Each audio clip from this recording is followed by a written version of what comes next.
वंदे पुरुषोत्तम। पुरुषोत्तम संगिनी श्री श्री बड़माँ जी के संदर्भ में। श्री श्री बड़माँ का भंडार, लक्ष्मी जी का भंडार, इस बात से अधिकतर लोग परिचित हैं। इस भंडार से जो कुछ मांगा जाता है वही मिलता है। श्री श्री बड़माँ श्री श्री ठाकुर जी की इच्छा पूर्ति के लिए सर्वदा प्रस्तुत रहती थीं। जो वस्तु बाजार में कहीं भी खोज कर नहीं मिलता था वह श्री श्री बड़माँ के भंडार में मिल जाता था। श्री श्री बड़माँ का अभ्यास ही ऐसा था कि वे कई वर्ष पुराना कोई चीज को बीच बीच में ही झाड़ पोंछ कर धूप में सुखा कर रखती थीं। इसलिए दुष्प्राप्य वस्तु भी उनके भंडार में मिल जाता था और वह भी इतना साफ सुथरा रहता था कि लगता ही नहीं था कि बहुत दिनों का पुराना वस्तु है। श्री श्री ठाकुर के प्रयोजन के लिए बहुत तीक्ष्ण दृष्टि रखती थीं। इसके लिए वे बहुत श्रम भी करती थीं। इसलिए श्री श्री ठाकुर जब भी कुछ मांगते थे तो उनको किसी भी दिन नहीं है कहना नहीं पड़ा। सेवा से तृप्त करने का ऐसा निर्लस प्रयास जो किस साधना से अधिगत किया जा सकता है उसे श्री श्री बड़माँ अपने जीवन में करके दिखलाई हैं। एक दीक्षित सज्जन बहुत दिनों से डिसेंट्री पेचिस बीमारी से भुगत रहे थे। वे लगभग बुढ़ापे की दहलीज पर पहुंच चुके थे। होम्योपैथिक और एलोपैथिक के सभी तरह के इलाज करवाने के बावजूद कोई फायदा नहीं हो रहा था। मजबूर होकर श्री श्री ठाकुर से अपनी समस्या निवेदन किए। श्री श्री ठाकुर ने उनसे कहा, थैकल एक तरह के पौधे का फल है जो आसाम के जंगलों में पाया जाता है। का बहुत गुण है। थैकल अच्छी मात्रा में खाओगे पेट ठीक हो जाएगा। कई दिनों तक देवघर शहर के विभिन्न स्थानों में खोजबीन करने के बाद भी थैकल के बारे में कोई कुछ बता ही नहीं सका। अंत में मजबूर होकर पुनः श्री श्री ठाकुर के नज़दीक आकर बोले, यहाँ तो कोई भी व्यक्ति इस थैकल के बारे में कुछ बता ही नहीं सका। आप ही बता दें कि यह मुझे कहाँ मिल सकता है। श्री श्री ठाकुर ने कहा, बड़ी बहू से जाकर पूछो तो। मुझे याद आ रहा है कि बहुत दिनों पहले आसाम का कोई व्यक्ति मुझको ला कर दिया था। वह सज्जन आदेश पाकर श्री श्री बड़माँ के पास गए। श्री श्री बड़माँ अपने कमरे में बैठी थीं। उनके छोटे से कमरे के चारों तरफ विभिन्न तरह के टीन के डब्बे, ट्रैंक, बर्तन वगैरह बहुत अच्छी तरह से सजा कर रखे हुए थे। एक छोटे टंगने अलगनी पर कई कपड़े सुंदर ढंग से रखा हुआ था। सब कुछ के रखने का ढंग बहुत आकर्षणीय था। उक्त सज्जन ने श्री श्री बड़माँ के समीप कर जोड़कर कहा, बड़माँ थोड़ा थैकल मिल सकता है। मैं पेट की बीमारी से बहुत कष्ट में हूँ। आपके पास यदि पूरी बात होने के पहले ही श्री श्री बड़माँ ने पूछा, लगता है ठाकुर जी ने तुमको भेजा है ना? थोड़ा ठहरो, मैं देखती हूँ कहाँ है। इतना कहकर नज़दीक में खड़ी अम्मी माँ से बोली, दक्षिण के तरफ के बड़े बड़े डब्बों को नीचे उतारो और उसमें से किसी एक में देखो तो नीले रंग का एक छोटा डब्बा होगा, उसे निकाल कर ले आओ। अम्मी माँ श्री श्री बड़माँ का स्पष्ट रूप से बोले निर्देशानुसार तुरंत नीले रंग के डब्बे को निकालकर उनके हाथ में दी। श्री श्री बड़माँ डब्बे से सूखा हुआ थैकल के टुकड़े को निकालकर देती हुई बोली, ये लो, ये सब है थैकल का टुकड़ा। उक्त सज्जन ने परमानंद से थैकल लेकर श्री श्री बड़माँ को साष्टांग प्रणाम किया। उसी दिन यथारीति परम दयाल श्री श्री ठाकुर भोग के समय जब श्री श्री बड़माँ उपस्थित हुई तो श्री श्री ठाकुर ने पूछा, बड़ी बहू थैकल है? श्री श्री बड़माँ बोली, जी हाँ, दे दिया हूँ। श्री श्री ठाकुर ने पूछा, तुमको कहाँ मिला? श्री श्री बड़माँ बोली, आसाम के एक सज्जन आपको ला कर दिया था एवं आपने यह भी कहा था कि जरूरत पड़ी तो मैं मांग लूंगा। श्री श्री ठाकुर ने कहा, यह तो बहुत दिनों पहले की बात है। इतने दिनों तक तुम्हारे पास था, तुमको याद भी था। इतना कहकर श्री श्री ठाकुर श्री श्री बड़माँ की तरफ देखकर मुस्कुराने लगे। श्री श्री बड़माँ भी मुस्कुराने लगी। अपूर्व संयोग। श्री श्री ठाकुर पुरुषोत्तम के रूप में इस संसार में आविर्भूत हुए हैं एवं इस संसार के सभी तरह की समस्याओं को उपलब्धि करके समस्या समाधानी वाणी भी दिए हैं। दाम्पत्य जीवन और पारिवारिक जीवन को सुंदर और सुगठित बनाने के लिए माताओं को आदर्शानुचलन पर विशेष महत्व दिए हैं। इसी संदर्भ में नारी नीति में जो नारियों के 8 वैशिष्ट्य का उल्लेख किए हैं एवं अनेक क्षेत्रों में श्री श्री ठाकुर स्वयं इसकी व्याख्या करते हुए बोले हैं कि श्री श्री बड़माँ का दिव्य जीवन, व्यक्तित्व और कर्मधारा है इस वैशिष्ट्यों का मूर्त प्रतीक। मैं और कई लोग श्री श्री ठाकुर के समीप बैठकर परम दयाल के इशारों की भाषा या तात्पर्य जल्दी में समझ नहीं पाते थे, परंतु श्री बड़मा बगल में बैठकर दूसरों के साथ बातचीत में मग्न अवस्था में भी श्री ठाकुर जी के इशारों को समझ जाती थी। एक दिन की घटना है, हम लोग श्री ठाकुर के समीप बैठकर उनका अमृत रूपी प्रसंग सुन रहे थे। धीरे धीरे संध्या व्यतीत होकर रात होने वाली थी। घड़ी में उस समय 8 बजा था। पिछले कई दिनों से हम लोग देख रहे थे कि श्री ठाकुर ठीक 8 बजे चर्चा प्रसंग समाप्त करके भोग ग्रहण करने के लिए उठ जाते थे।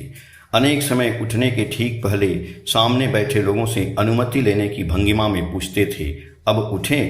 कभी कभी श्री बड़मा को उद्देश्य करके भी पूछते थे, जब अब उठें क्या। एक दिन श्री ठाकुर ठीक इसी तरह सिर्फ आंखों से इशारे करते हुए श्री बड़मा से पूछे, उठेंगे। श्री बड़मा बगल के कमरे में दूसरी तरफ करवट लेकर लेटी हुई थी।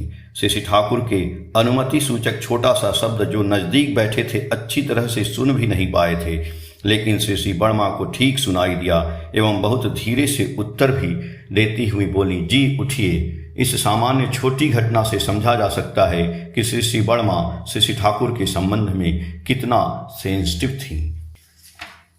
पूजा का अर्थ। श्री बड़मा पावना आश्रम के प्रारंभ से ही अकेले कई लोगों का खाना बनाकर स्वयं परिवेशन करती थी।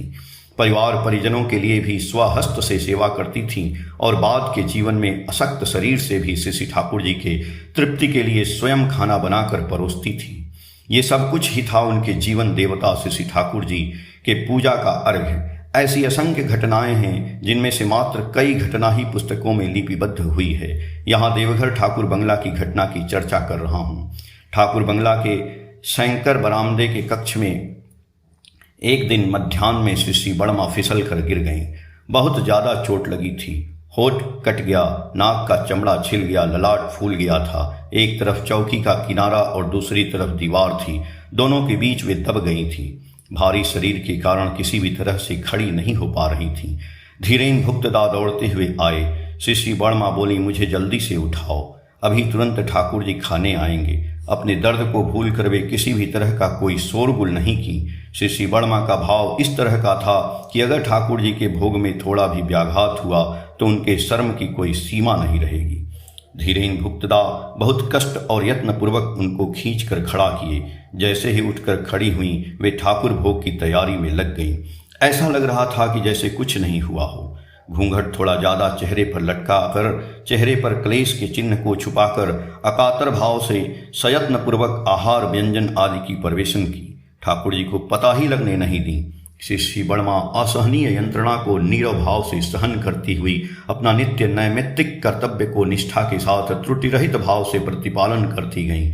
बाद में जब श्री ठाकुर को डॉक्टर से पता चला तब उन्होंने कहा, बड़ी बहू तो मुझे पता लगने ही नहीं दी। करुणामय माँ श्री बड़मा श्री ठाकुर की सहधर्मिणी ही नहीं थी, सहकर्मिणी भी थी। उनके जीवन का सुख दुख आनंद सब कुछ श्री ठाकुर को लेकर ही था। वे लोगों के दुख दूर करने के लिए आप्राण कोशिश करती थी। एक बार एक माँ अपराह्न में उनकी बरामदे में बैठकर लगातार सिसक रही थी। उस समय श्री बड़मा निराला निवेश के बगल वाले कमरे में रहती थी। पैर में दर्द रहने के कारण वे ज्यादा चल फिर नहीं सकती थी। श्रीमती भारती चटर्जी सत्संग के एक नित्य कर्मी श्री निर्मल चटर्जी की पत्नी श्री ठाकुर प्रणाम करने आश्रम आई थी। प्रणाम करने के दौरान देखी कि एक महिला बरामदे में बैठी लगातार रो रही थी। श्रीमती भारती चटर्जी उससे रोने का कारण पूछने पर वह और भी जोर जोर से रोने लगी। कुछ बोल नहीं पा रही थी। जब भारती चटर्जी उस महिला को सांत्वना देकर चुप करवाई तो उसने अपनी समस्या बतलाई। उसका जीवन समस्याओं से भरा हुआ है। उसका कोई संतान नहीं है। पति के बीमारी का इलाज चल रहा है परंतु कोई फायदा नहीं हो रहा है। वह समझ नहीं पा रही हैं कि अब क्या करें। भारती चटर्जी उस महिला को लेकर श्री बड़मा के कमरे में गईं और उसकी समस्या के संबंध में श्री बड़मा से निवेदन की। उसकी दुख भरी समस्या सुनकर श्री बड़मा की आंखें भी डबडबा गई थी। वे उस महिला को कुछ देर बैठने बोली। महिला श्री बड़मा के पैर के नजदीक बैठ गई। श्री बड़मा बहुत आग्रह सहित उस महिला की तरफ करुणा भरी नजरों से देखती रहीं। कुछ देर बाद श्री बड़मा उस महिला से बोली, तुम अगले सोमवार को बैद्यनाथ धाम में जाकर पूजा करोगी और उसके बाद से प्रत्येक सोमवार को हविष्यान ग्रहण करोगी। हविष्यान में अरवा चावल का भात, बिना पानी निकाले कच्चा केला का भरता, मटर की दाल, सैंधव, लवण और गाय का घी खाना और अंत में दूध, केला और ईख का गुड़ के साथ भात खाओगी। इस तरह से तुम पालन करके चलोगी तो तुम्हारा संतान जरूर होगा। उक्त महिला श्री श्री बड़मा का आशीर्वाद पूर्णतः पालन करने के बाद उसका एक लड़का हुआ था। इस तरह से श्री श्री बड़मा के आशीर्वाद से कितने निसंतान को संतान हुआ और निर्धन धनी बने हैं, उसका कोई हिसाब नहीं है। अपार प्रेम श्री श्री ठाकुर के प्रति श्री श्री बड़मा का प्रेम हम लोगों के बोध से परे है। श्री श्री ठाकुर उनके लिए एक ही साथ स्वामी, गुरु और भगवान, अपने अस्तित्व का सब कुछ हैं। एक दिन की बात है, श्री श्री बड़मा को 104 डिग्री बुखार था। शरीर बुखार से तप रहा था। श्री श्री ठाकुर बोले, बड़ी बहू कुछ खिलाओगी नहीं? श्री श्री बड़मा उसी अवस्था में खाना बनाने रसोई घर में चली गईं। वे काम करने के समय अपने शरीर के दुख कष्ट का भाव भी भूल जाती थीं। उस दिन खाना बनाते बनाते उनके शरीर का तापमान भी स्वाभाविक अवस्था में पहुंच गया था। अनुसंधित सुसेवा। श्री श्री बड़मा का श्री श्री ठाकुर के प्रति प्रेम इतना स्वतः स्फूर्त था कि श्री श्री ठाकुर कब क्या चीज मांग सकते हैं उसे वे पहले से ही अनुमान लगाकर इंतजाम करके उनके सेवा के लिए अपने पास रखती थी। एक दिन अचानक श्री श्री ठाकुर ने भेड़ा मारा का सोनामुखी मूंग दाल खाने की इच्छा व्यक्त की। उस वक्त श्री श्री बड़मा का गठिया रोग अर्थाइटिस के कारण चलना फिरना बहुत कष्टकर हो गया था। सभी लोग चिंता में घिर गए। भेड़ा मारा पावना बांग्लादेश का एक विशेष जगह का नाम है। देवघर में अभी यह कहाँ मिलेगा? बहुत खोजबीन करने के बाद जब कोई समाधान न मिला तो सभी श्री श्री बड़मा के पास गए। श्री श्री बड़मा पूरी बात सुनकर बोली, भंडार घर में चौकी के नीचे रखे 3 नंबर हड़िया में एक छोटा डब्बा है। उस डब्बे में कपड़े की पोटली में भेड़ा मारा का सोनामुखी मूंग दाल रखा हुआ है। श्री श्री बड़मा के बतलाए हुए स्थान पर भेड़ा मारा का सोनामुखी मूंग दाल मिला। श्री श्री ठाकुर जी की इच्छा पूर्ण हुई।